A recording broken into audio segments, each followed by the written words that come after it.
François Bayrou, bonsoir. La production de la banane est essentielle aujourd'hui encore, en 2012, dans l'économie de la Martinique. Un exemple, 80% des terres cultivées sont occupées par la banane. Un autre chiffre suffisamment significatif, plus de 30 000 personnes en Guadeloupe et à la Martinique vivent indirectement ou directement de la banane. Or, la production est régulièrement attaquée sur les marchés internationaux à cause des accords entre l'Union européenne et certains pays producteurs concurrents des producteurs antillais. Alors la question est simple. Comment concilier à la fois les intérêts des producteurs des Antilles et les intérêts de l'Union européenne? Ces intérêts sont-ils seulement conciliables? Il va falloir que la politique européenne change sur un point. Ça n'est pas par le prix le plus bas que nous allons développer l'Europe. Depuis des années, on s'obsède sur concurrence et prix bas et on se trompe. Parce que, prenons l'exemple d'un kilo de banane de la Martinique. Ce kilo de banane, s'il est produit par des producteurs étrangers, ce sont des ressources qui sortent de notre pays. S'il est produit en Martinique, le prix qui est payé par le consommateur revient pour 50% dans sa poche, sous forme de sécurité sociale, sous forme d'allocation de retraite, sous forme de salaire de fonctionnaire.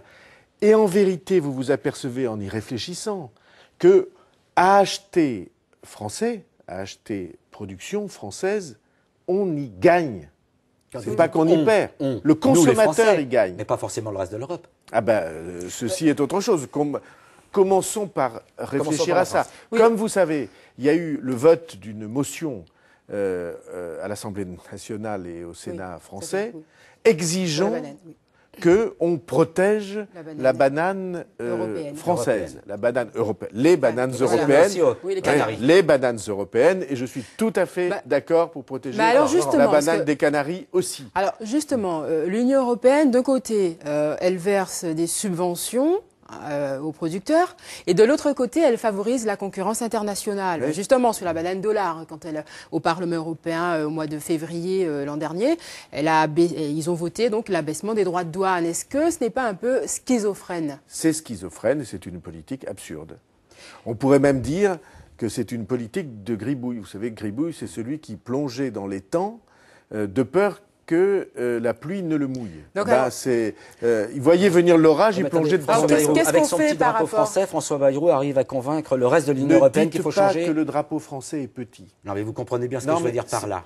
Vous pensez qu'on a la capacité, que vous avez la capacité de résoudre le problème au niveau de l'Union européenne? Faites donc attention à cela.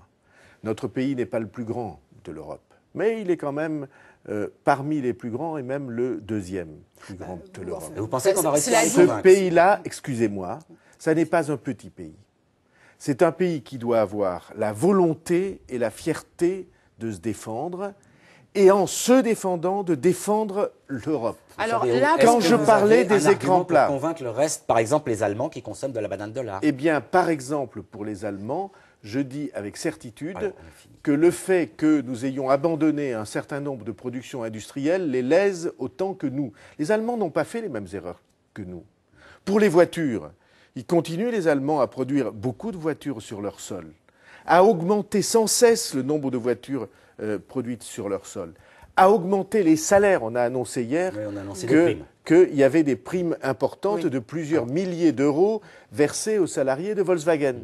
Eh bien, moi, ce que je veux, c'est que nous ayons, nous, Français, et nous, Européens, une politique qui soit une politique sérieuse et construite, dans laquelle on dise ces faiblesses, nous allons les corriger. Et nous allons le faire aussi outre-mer.